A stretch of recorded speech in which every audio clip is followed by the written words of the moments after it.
Se le concedió una pequeña casa ubicada sobre una colina a 300 metros sobre el mar. Siendo aún un soberano, este sería su nuevo palacio donde esperaba pasar el resto de su vida.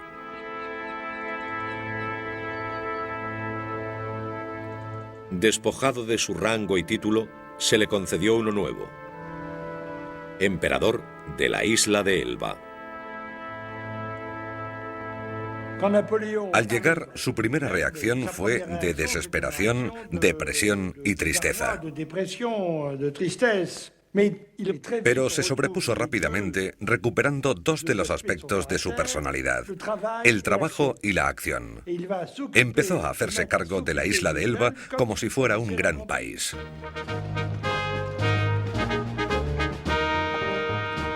Estableció una corte en miniatura, con un gran mariscal, ministros de tesorería y guerra, e incluso con una bandera con su propia divisa.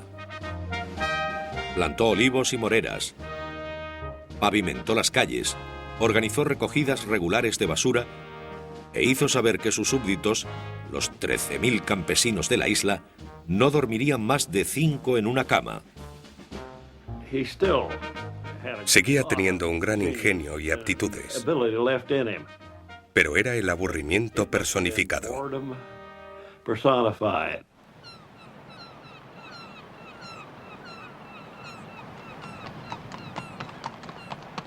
Napoleón pasó aquellos días montando a caballo, explorando los escasos recursos de Elba. A menudo subía a su lugar favorito de la isla, una montaña desde la que se divisaba todo el Mediterráneo. Allí pasaba horas mirando hacia Córcega.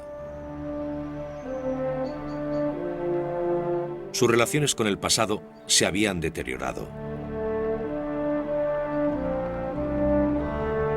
Cuando supo que Josefina había muerto en Malmaison, no salió de su habitación durante 2 días.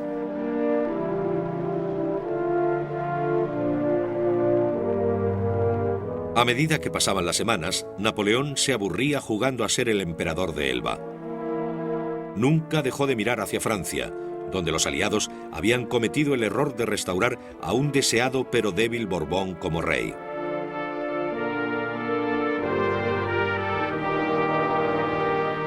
El rey Luis XVIII no tenía ni el carisma ni el encanto de Napoleón. Francia tenía una monarquía constitucional, pero con los monárquicos amenazando la abolición de los logros de la revolución y con una economía vacilante, el rey no era popular. Los Borbones lo estropearon todo. Si hubieran actuado con más eficacia y astucia, creo que Napoleón se hubiera quedado en Elba.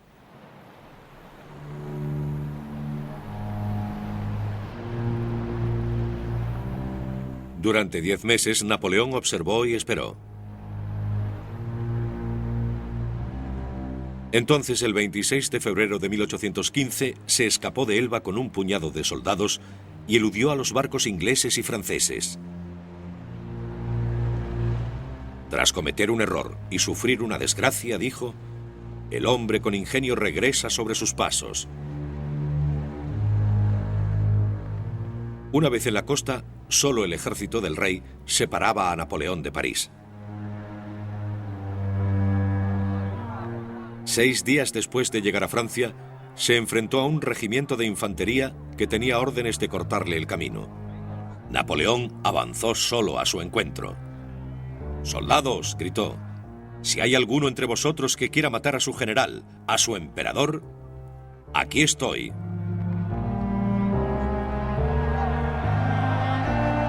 De repente los soldados empezaron a gritar: «¡Larga vida al emperador!».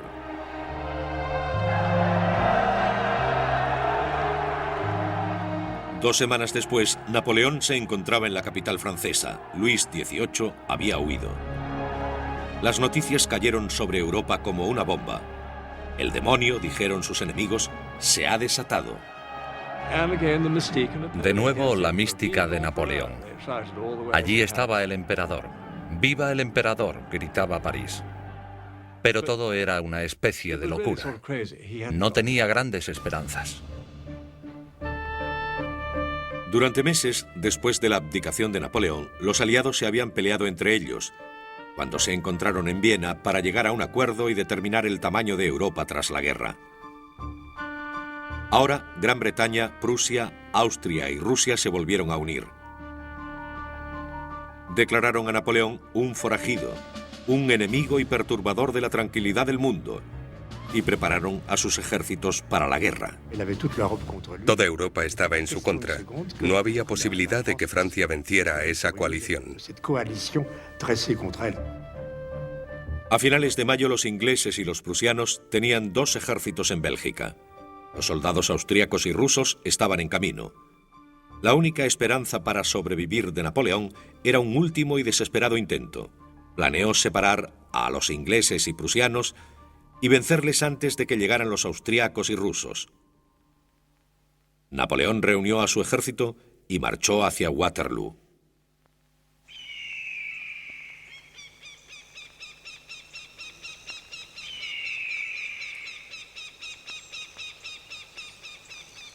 El destino de Napoleón se decidiría en un campo de centeno y tréboles de medio kilómetro de largo por 5 de ancho. Esperándole se encontraba el más famoso soldado inglés, el Duque de Wellington. Alto, aristocrático, arrogante, despectivo, sin mucha imaginación, pero totalmente resuelto y con nervios de acero. Conocía a su ejército, sabía lo que tenía que hacer y cómo hacerlo. Era muy bueno en defensa. Wellington lideró a 68.000 hombres, pero contaba con 72.000 más. Los prusianos, liderados por el mariscal Blücher von Wahlstatt. El mayor deseo de Wahlstatt era capturar a Napoleón y pegarle un tiro. Las tropas prusianas le idolatraban. Era viejo y tenía una expresión extraña. Tal vez eran sus cejas. Le gustaba la botella, pero le encantaba luchar y odiaba a los franceses. Con Blücher y los prusianos de su lado, Wellington dirigía al doble de soldados que Napoleón. El duque esperaba impaciente la llegada de los prusianos. Wellington dijo a Blücher: venid tan pronto como podáis, lucharemos hasta el final. Pero Blücher estaba a muchos kilómetros del campo de batalla y Napoleón había enviado grandes refuerzos para interceptarle. No estaba muy claro si Blücher llegaría a tiempo o si llegaría.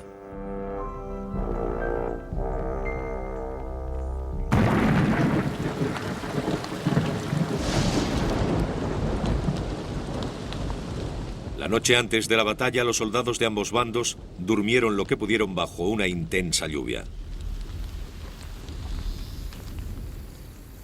A la mañana siguiente, domingo 18 de junio, estaban empapados, igual que el campo en el que tenían que luchar, lleno de charcos y barro. Cuando el sol estaba en lo más alto del cielo, el duque y sus soldados se prepararon. Pero Waterloo seguía en silencio. Habían pasado casi 5 horas desde el amanecer y Napoleón aún no había dado la orden de atacar. Dijo que esperaba que el suelo se secara para maniobrar con el cañón. El suelo estaba tan mojado que no podía desplegar su artillería, pero este tipo de cosas nunca le habían detenido antes. Atacó cuando decidió atacar. Perdió la certeza de que seguía teniendo una estrella que le guiaba. Siento que la suerte me está abandonando, dijo Napoleón. Ya no tengo aquella sensación.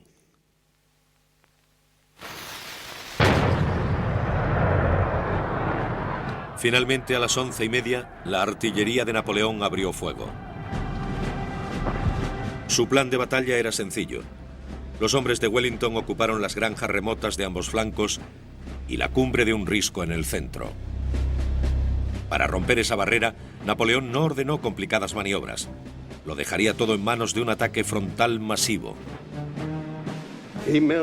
Pretendía que Wellington atacara primero, y cuanto antes mejor. Pensó que Wellington iría por sus barcos y así él podría acabar con Blücher. Poco después del mediodía, Napoleón ordenó una salva de sus cañones más potentes. 74 armas lanzando bolas de cañón constantemente hacia la posición de Wellington. Pero este había ordenado a sus soldados esconderse detrás de la cima del risco en el que tenían su base, lejos del alcance de los cañones. El lema de Napoleón era: nunca ataques a un hombre en posición privilegiada. Pero aquí no tenía elección, tenía que hacer huir a Wellington. Los soldados de Napoleón cargaron. Los ingleses contraatacaron confundiendo a los franceses. Los ingleses estaban bien dispuestos en el risco y a pesar de eso, Napoleón lanzó su ataque frontal. Quizá no se le pueda llamar suicidio, pero originó la pérdida de muchos soldados. Daba la impresión de que ordenaba cosas esperando un milagro. Estaba viviendo en un sueño. À ce moment-là, il vivait un rêve. Mientras su infantería se reagrupaba, Napoleón recibió peores noticias. La avanzadilla prusiana comenzaba a llegar al campo de batalla. Bonaparte tenía que romper el centro de Wellington de una vez. La caballería francesa cargó por orden del mariscal Michel Ney.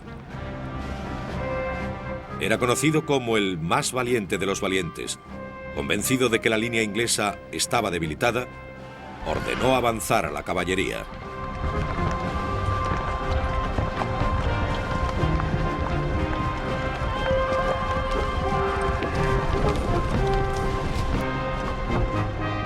Los ingleses formaron en cuadro y esperaron.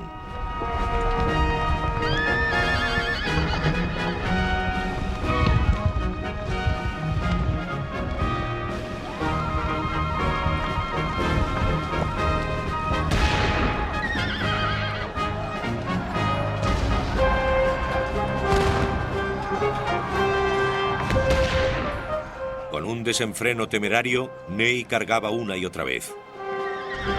Napoleón estaba perdiendo el control de la batalla. Solo les hacían cambiar de posición. Los soldados y los flancos caían.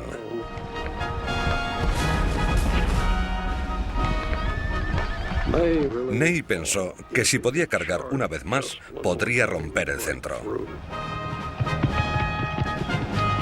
Solo una vez más. Y le siguieron. Casi rompieron la formación de los ingleses. Estuvieron a punto. Pero Ney cargó sin ayuda de la infantería. Era como el ataque de un tanque sin el apoyo de la infantería. La caballería francesa fue destruida, pero el centro inglés estuvo al borde del colapso.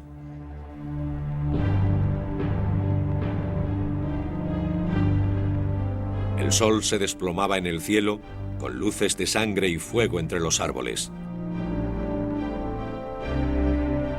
Fue cuando Napoleón les vio. Los soldados prusianos aparecieron entre la neblina a distancia. Uno de los ayudantes de campo de Napoleón divisó en la colina una manta oscura formada por los uniformes negros de los prusianos. Supo que los prusianos se estaban acercando. Ahora podían retirarse o intentar vencer a los ingleses antes de que llegaran los prusianos. Decidió luchar. Llamó a la Guardia Imperial, la más temida de todos sus soldados. Durante toda la batalla, les había tenido en reserva. Ahora les ordenó atacar.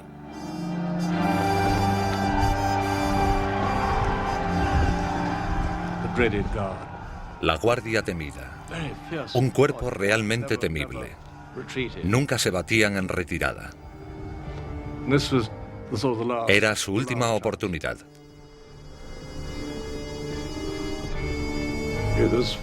Hubo una confusión total, niebla y humo de los cañones, y la visión de aquellos autómatas aterradores a tan solo unos cuantos metros.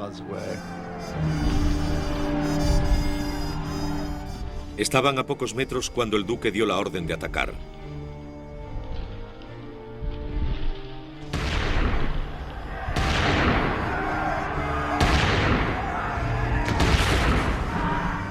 En menos de un minuto cayeron 400 franceses. Todavía quedaba la guardia. Eran magníficos. Casi lograron romper la barrera inglesa, pero era demasiado tarde. Fue la primera vez en toda la historia de las guerras napoleónicas que se vio a la guardia vacilar y retroceder gritando: «Sálvese el que pueda». Y entonces la noticia se extendió por todo el ejército. La guardia se retira. Wellington cerró su telescopio, se quitó el sombrero y lo agitó. «No os alegréis, compañeros», dijo. «Adelante y completad la victoria».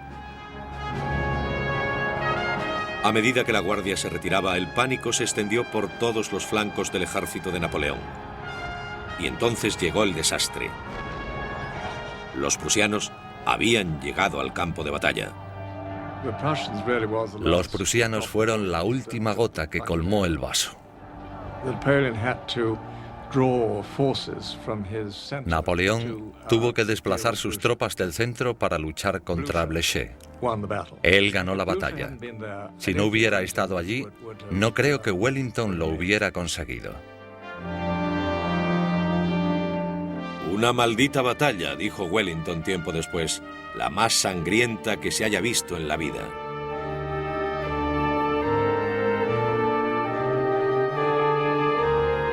La batalla había durado menos de 12 horas.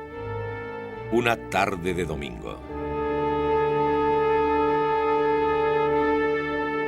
Con el campo plagado de heridos y muertos, Napoleón intentó en vano recuperar a sus hombres.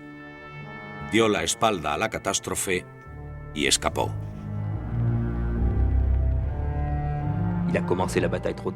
Comenzó la batalla demasiado tarde. Dio órdenes poco claras. En realidad perdió la batalla de Waterloo porque no creyó que pudiera ganarla.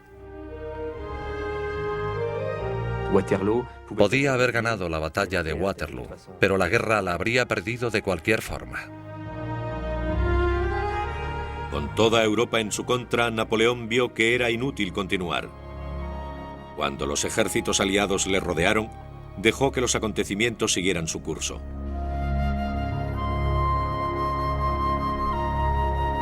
El 22 de junio de 1815, 4 días después de la batalla de Waterloo, renunció al trono por segunda vez. Sin esperanza de poder huir, se puso en manos de Gran Bretaña. Deseaba, dijo, residir en una casa de campo cerca de Londres. Los ingleses se lo negaron.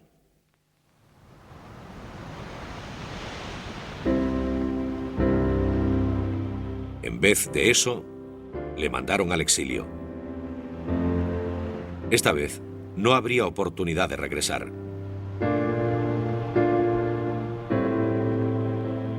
Permitiéndole llevar a un pequeño grupo de leales seguidores, escogieron un puesto militar alejado de su imperio, un trozo de roca volcánica en el sur del Océano Atlántico, uno de los lugares más remotos de la Tierra.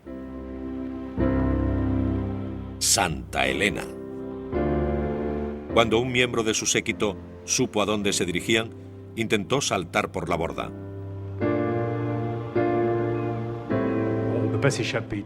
Nadie podía escapar de Santa Elena.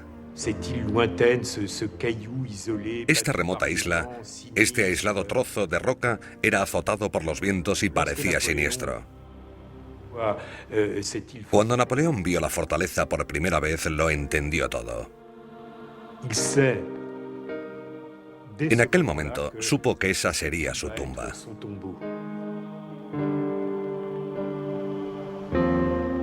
El que fue gobernador de casi toda Europa se encontraba confinado ahora en una isla de 15 kilómetros de larga por 9 de ancha. Sería bonito, le dijo a un ayudante, quedarme dormido y no despertarme en un año o dos. En Elba, al menos había sido emperador. En Santa Elena, era un prisionero, custodiado por 2000 soldados y 2 barcos que rodeaban la isla las 24 horas del día. Su último palacio sería una casa de madera que había sido establo para el ganado.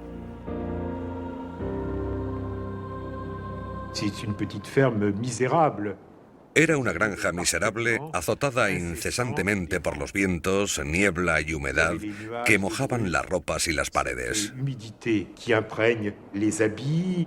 Cuando jugaban a las cartas, tenían que meterlas en el horno porque estaban mojadas.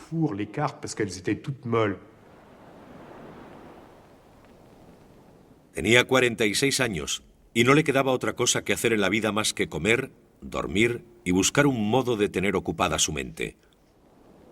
Morir no significa nada, decía, pero vivir vencido y sin gloria es morir un poco cada día.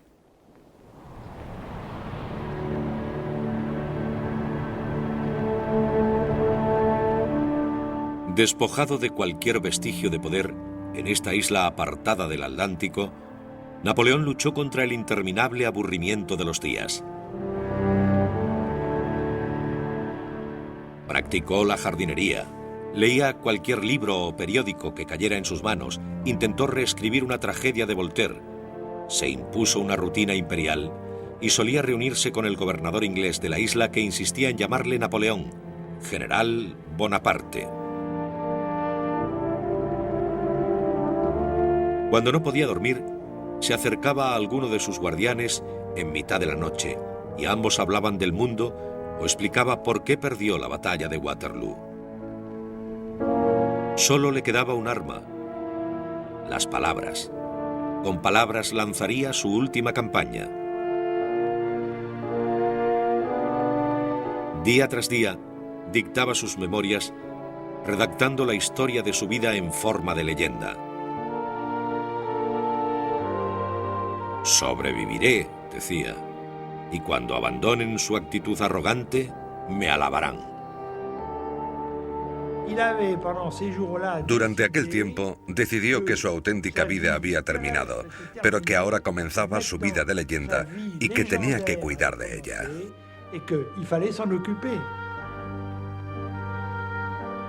Revivió sus batallas y volvió a tomar decisiones, recordando los grandes triunfos que todo el mundo admiraba.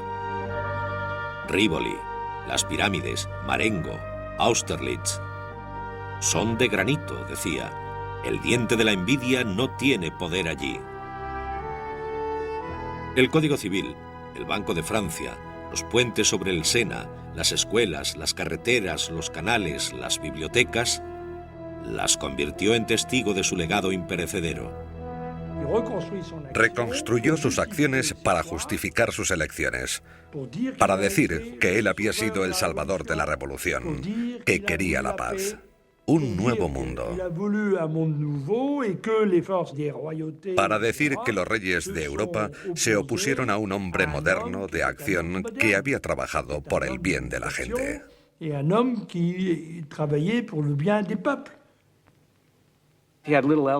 Tenía poco que hacer, salvo recrear las batallas en su memoria. Y fue una campaña extremadamente satisfactoria. Expresa que un individuo puede conseguir muchas cosas a través de una tremenda determinación, energía e inteligencia. Así se veía él mismo.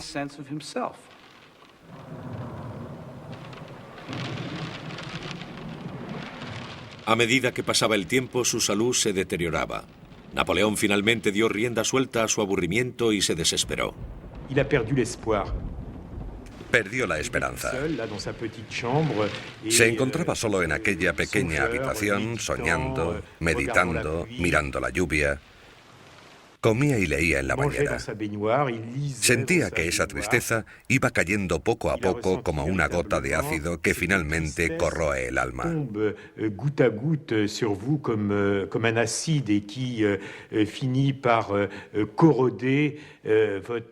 Creo que eso fue lo que mató a Napoleón. Je pense que c'est cela qui a tué Napoléon.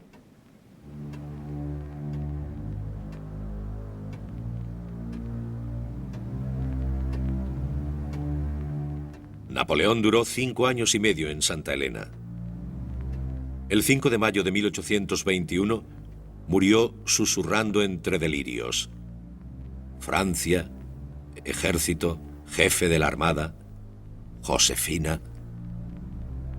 Tenía 51 años. Como él había deseado, su vida había entrado en el mundo de la imaginación. Incluso su exilio se había convertido en un glorioso martirio. Santa Elena, su corona de espinas, la última estación de su cruz. Mi caída, decía, me levanta hasta alturas infinitas. Napoleón consideró necesario presentarse como un mártir.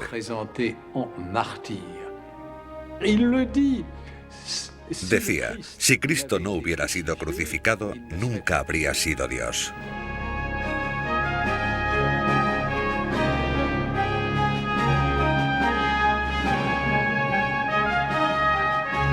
A medida que pasaron los años, su historia, el amor por el poder, la naturaleza tiránica de su mandato y los 3 millones de soldados que murieron en las guerras que le habían encumbrado a la gloria, no consiguieron empañar la brillantez de su leyenda.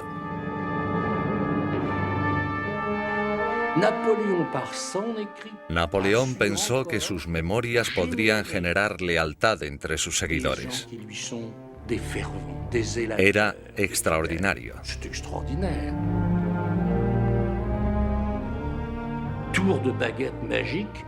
Con el toque de una varita mágica de un prisionero vencido, se convirtió de nuevo en un héroe. Fue uno de los hombres que escribió la historia. No murió, nunca morirá.